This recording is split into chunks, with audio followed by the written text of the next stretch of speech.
Sir Rakshabandhan आहे आणि सावत्र भावांना तुम्ही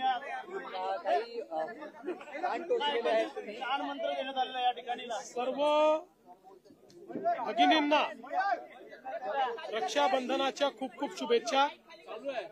रक्षाबंधन हे बहीण भावाच्या पवित्र नात्यातलं एक अतिशय महत्वाचा असा क्षण आहे आणि केवळ बहिणींचीच नाही तर या निमित्ताने आपल्या भारत मातेच्याही रक्षणाची आपण सर्व लोक संकल्पना करत असतो आणि म्हणूनच या पवित्र दिनी सर्व आमच्या लाडक्या बहिणींना मी मनपूर्वक शुभेच्छा देतो।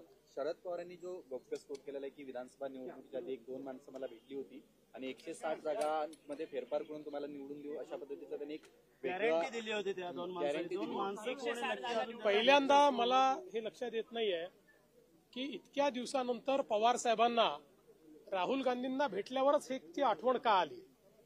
इतके दिवस ते बोलले नाहीत आणि आज अचानक बोलले। राहुल गांधी ज्याप्रमाणे सलीम जावेदच्या कहाण्या तयार करून त्यांच्या स्क्रिप्टवर त्या ठिकाणी रोज नवीन कपोलकल्पित कहाण्या सांगतायत तशा प्रकारची अवस्था पवार साहेबांची तर झाली नाही ना। कारण पवार साहेब अनेक वर्ष राहुल गांधी जरी ईव्हीएम बद्दल बोलत होते तरी देखील कधी बोलत नव्हते।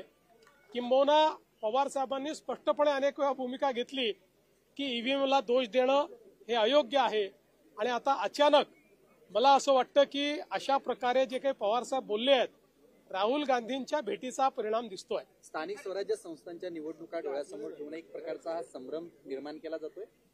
कितीही संभ्रम निर्माण झाला तरीही भारता एवढ्या फ्री अँड फेअर निवडणुका कुठे होत नाहीत हे सर्वांना माहिती आहे आणि या संदर्भात सगळ्यात महत्वाचं सर्व मंडळी जनतेत बोलते हे सगळे बोलतायत पण इलेक्शन कमिशननी बोलवल्यावर हे कोणी जात नाही।